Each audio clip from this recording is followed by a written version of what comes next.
I grew up in the city, but I always loved hiking and exploring the woods. My first hike was when I was about 10 years old, and I fell in love with it immediately. There was something about being out in nature that just felt right to me. Over the years, I hiked all over the country, and I even completed a through hike of the Appalachian Trail. I decided to tackle Yellowstone National Park. Yellowstone is massive, and I knew it would be quite the undertaking. I did my research and planned my route carefully. I wanted to hike off the beaten path and explore some of the less traveled trails. But early into my hike, a storm had rolled in and turned everything white. I got disoriented and lost the trail. I wandered around for days trying to find my way back, but the more I hiked, it seemed the more lost I became. At one point, I began to panic. My food and water were running out. I was growing weak. In a last-ditch effort to find help, I began hiking up this small mountain. It was slow going, but I eventually made it to the top. From there, I could see miles in every direction, but there was no sign of the trail or any other human beings. I was completely lost. After spending some more time just guessing it, I stumbled upon this very strange cabin. Now, let me be clear about this. I'm not the kind of person who believes in ghosts or any sort of superstition, but this cabin in the middle of nowhere looked like it was straight out of a horror movie, old and decrepit. It had this eerie feeling about it. I knew I shouldn't go inside and venture, but I was desperate and exhausted, and I figured I could at least crash out in it with my sleeping bag. Against my better judgment, I decided to enter.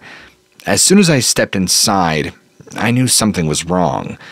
It was dark and musty, and there were strange symbols painted on the walls. The entire place smelt of dust and dried blood. If I had to guess, this wasn't just a creepy old cabin, but was actually an old, abandoned old ranger cabin from back in the day.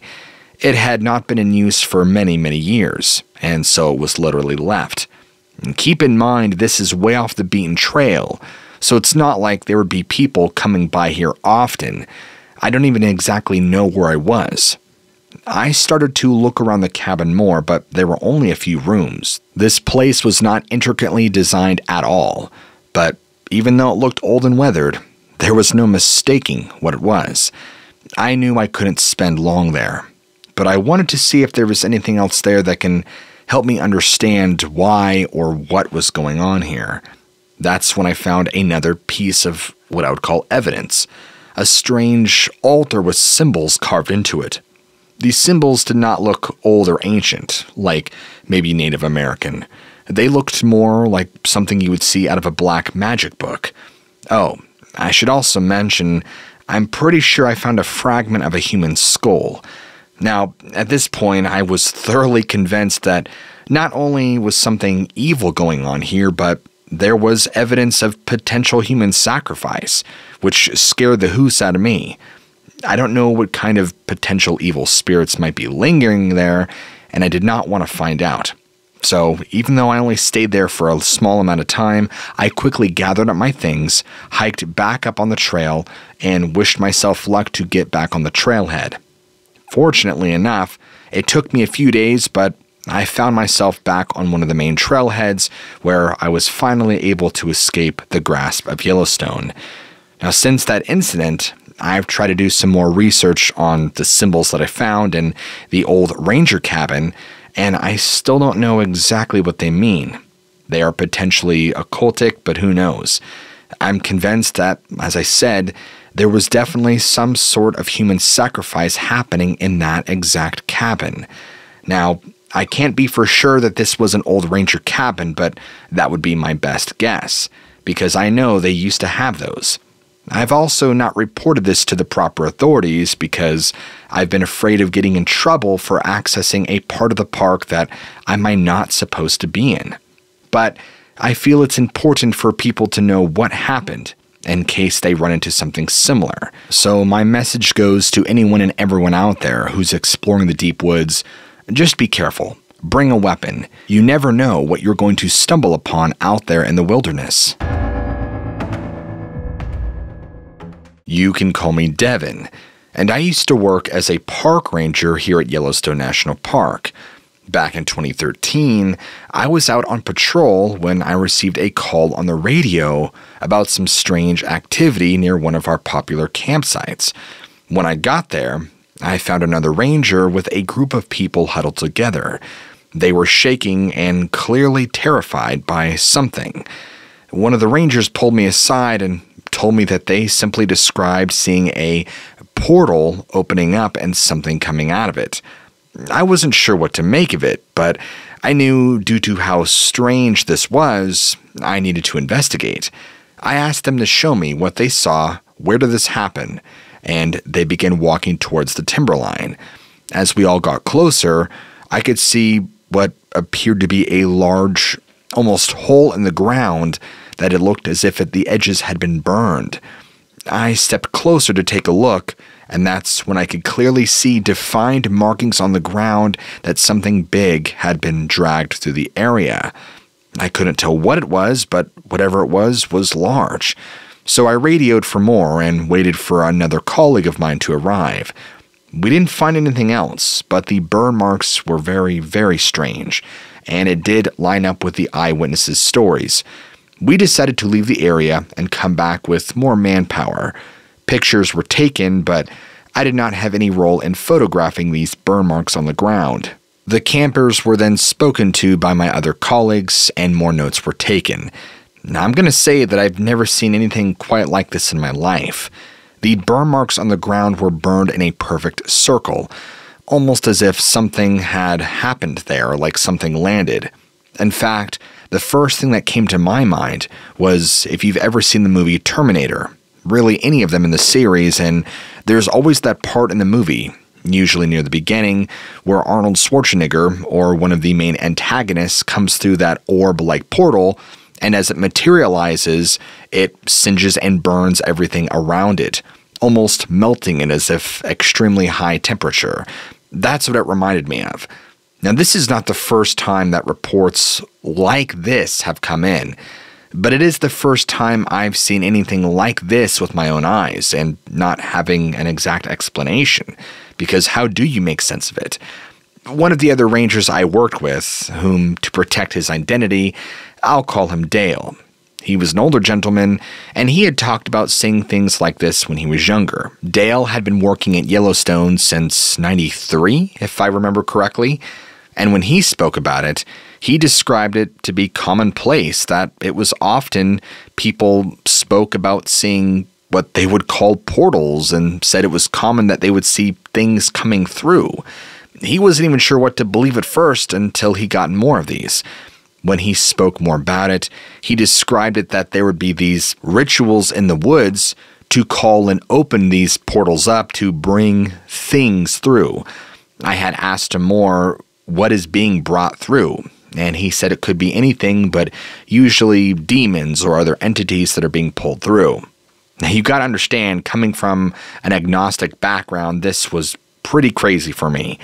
So all I can really do is just take it with a grain of salt. Now, about 3 weeks go by, and we get another call at the time about something very similar happening near a popular trailhead location. This time it was by a lovely small family, and they too, when we got there, appeared very shaken up. The father informed me that his young daughter, who was about 12, give or take, was in the woods when she started screaming. When he ran over to her, they both saw what he described as a creature coming up out of the ground. The word he used specifically was materialize, which always stuck out with me and I thought was interesting, that it came up out of the ground or materialized up out of the ground and tried to grab her and snatch her. When I asked him to describe it, he went on to describe it as nothing he had ever seen before. He said it had long, gangly limbs and a very large, oval-pointed head. He said it was very fast and very agile, and that it took off and almost melted back into the ground. They didn't stay around to see if it would come back or what it was. They just packed up their things and left. I had asked him what he meant by it going back in the ground, but he was so visually distraught, I could hardly make out his words, and multiple times throughout our conversation, I had to adamantly try and calm him down. But once he did, he was a little easier to understand and to get him to explain himself. What he described as if this thing had dissolved back into the ground. Now, I didn't press the situation further. I didn't ask any more questions. He was very clearly upset, and so I don't want to press the matter. However, my colleagues did take notes and they spoke with him further. The family afterwards was asked to speak to some of the higher-ups or so on our staff so that this could be documented, as it was seen as a safety issue. Now, within a week of this happening, I was actually pulled aside by my own boss at the time, or at least one of the men who oversaw my line, and two other gentlemen I did not recognize. I was told that I had been handling very sensitive information, and it was very important to keep it on the down low. See, I only worked there as a ranger for another year, where I quit in early 2014. This all took place back in 2013. I know this might come as a shock to you that these things are going on, but quite frankly, I'm not sure how to explain any of this either. I felt like I was in the flipping Twilight Zone when all these things were going on, or that maybe X-Files is really true. After my experiences in Yellowstone that one summer, I wholeheartedly believe that skinwalkers, or shapeshifters as you call them, exist. I promise I won't go on too long, so bear with me as I explain the story. I've always been a pretty avid camper and lover of the outdoors. I feel like you get a lot of people who say that, but I can't help it. That's just my background, and it's always been me. Now, like many others, I've had some weird and semi-frightening experiences while outdoors, but nothing that completely deterred me from wanting to permanently stay away. And even though this experience did traumatize me for a while, it still has not stopped me from being out of the woods permanently. In fact, if anything, it's left me with a greater respect for what's out there and ultimately what we cannot see on a day-to-day basis. Okay, so anyway, on to my story. Back in about 2014 or 2015, I can't remember the exact year, so forgive me, I decided to go on a solo hike in the outback, or the outskirts, I guess I should say, of Yellowstone National Park.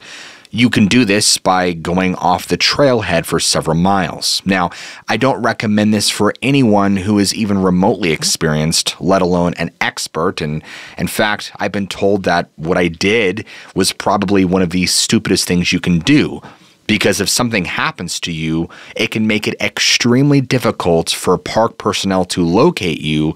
God forbid you run out of supplies, or you get attacked, or something terrible happens. So I will say that I've learned from my mistake, and I no longer do this. Now, moving forward, I had hiked probably no more than 4.5 to 5 miles, and it was at the end of my first day. So I decided to set up camp on what you would describe as a small bluff, overlooking a tiny valley. Well, when I say tiny, I mean in terms of mileage. It was actually quite enormous looking down into it, but it was beautiful. I had packed a ton of protein bars, and so I sat there watching the sunset, eating a couple bars and some other pieces of jerky while I set up my small tent and relaxed and read until it got too dark to where I just passed out. Now, the next thing I remember is waking up to a sniffing sound. Keep in mind, at this point it is dark, sometime in the middle of the night, I have no idea what, and my first thought immediately goes to bear. Well, I would be correct. As I slowly climbed out of my tent and poked my flashlight around, I didn't see anything immediately that was close to me, but I noticed that there was a large section of bushes near the tree line, probably no more than 20 to 30 feet away, and I saw it was clearly moving. Now, as I shine the light on this intently, I begin watching closer and closer, expecting a grizzly bear to pop out, and while I can't say for sure that it was a grizzly bear, a very, very large brown bear had kind of stumbled out of the bushes and almost looked as surprised as I was to see me. And I was in shock, as you can imagine, because here I am, very vulnerable, out here miles away from the nearest trailhead, and there is this enormous brown bear, probably, as I said, no more than 20 to 30 feet away from me. I could become this thing's next snack. So I slowly zipped up my tent while retracting my body and just huddled there and waited. Stupid me at this time had forgot to grab anything that would have aided me in this situation, right? Somehow I didn't have bear mace. I didn't have a knife. I don't know what I was thinking. Perhaps I was just overcome and overtaken with the joy of the fresh air of being out in the wilderness. However, this is where things get very, very strange. I figured that maybe one of my protein bar wrappers, which I stupidly left out by my tent, had attracted this bear, but the bear didn't go anywhere near my tent. It kind of acted strangely, kind of going in and out of the bushes, but also keeping along the perimeter of my small makeshift campsite. Now, while that particular animal behavior isn't exactly strange, the way it was moving and the way its body was almost shifting was very strange. After a few moments of hearing this thing move around and hearing that it wasn't moving closer to the tent, but just kind of kept going around it, out of curiosity and stupidly full of fear, I stuck my head out again and began to watch it. It was acting like it was trying to stay away from me as if it was scared of me. Now again, this isn't exactly uncommon for bears, but it goes back in the tree line again, and I hear a sound I can't quite identify. It appeared to be gone for whatever time had gone by at that point. It was probably no more than 5 or 10 minutes when I see what looked to be like a Native American man step out from behind that same spot. And keep in mind that where this is happening, there's only some small bushes, or I should say a large bush with some small bushes around, a couple of bare trees, and that was really it. So once this bear disappeared behind the tree, it's not like it could have just vanished and poof, gone. I would have seen it. So it basically went behind this tree, disappeared to where I could not see it any longer, and then within maybe 5 or 10 minutes, this man steps out, but he's kind of hunched over. Now, in my head, I'm thinking, okay, there's some feral man here covered in bear skin with face paint on and is intently watching me like he's terrified. Now, after I saw this, he muttered something very quietly that I could not understand. It sounded like Native American to me, forgive me because I don't know, and he took off running as fast as he could towards the tree line, which was quite a ways for me, so I saw his whole back half. He wasn't naked, but he was barely clothed, again wearing a grizzly bear pelts, or a grizzly bear skin, whatever you call it. This definitely weirded me out. I wasn't really sure what to interpret it as what had just happened. So I climbed back in my tent, and I was a little creeped out, but I fell back asleep. Now, the following morning, I woke up, and I decided to tear down my makeshift campsite and kind of just peek around because of how strange the events of the night prior were. So after looking around, I found what looked to be massive bear prints, which made sense because last night I saw that big brown bear. Now, after looking around that same area where the tree was and the large bush was, where the brown bear went behind, disappeared, I saw what I assume was a Native American man. I didn't find any bear tracks after that. I didn't see any tracks that led out from the tree. It's as if the bear had simply just vanished and that this Native American man just somehow appeared there. So I'm not exactly sure what to make of it. So now, after unpacking everything, or should I say packing everything up and leaving, because that day I was kind of weirded out by the night, so I headed back towards the trail and eventually went home the day after. I spoke with a good friend of mine who's very, very well versed and knowledgeable in these kinds of things, specifically Native American folklore, and he thought my story was very interesting. He wanted to bring me on his podcast. He wanted to talk to me. Now, I didn't actually go on his show, but what he told me is that he thoroughly believes that I encountered what he believes was a shapeshifter of some kind. And I asked him more about what he thought a shapeshifter was, and he describes that it's very commonplace in a lot of Native American tribes that there are shape-shifting witches or practitioners of magic who, by wearing the pelt or the skin of an animal, can shapeshift or change into them. Now, the Navajo are most famous for this with the term skinwalker, which was basically an evil version of a shapeshifter. This is just from what I know. And so he began to tell me in more and more detail that he thoroughly believes that what I encountered was some sort of shapeshifter who had taken the shape of a brown bear, and upon seeing me was perhaps thrown off, or maybe he was on a mission to go somewhere or do something, and that perhaps he was frightened by my presence there or taken by surprise, and so he in his bear form retreated back to the tree where he changed back and was somehow keeping tabs on me because maybe he was thinking I would move away from the site, but after that, he ran away. So that's pretty much my story. I'm sorry there's not a whole lot to it. It's very weird. It is very bizarre, but I have no way to explain the bear going missing and this man appearing. So I'm thinking maybe there is actually truth to what my Native American friend had informed me of, that there is actually shapeshifters still amok, and they are most certainly still in Yellowstone National Park.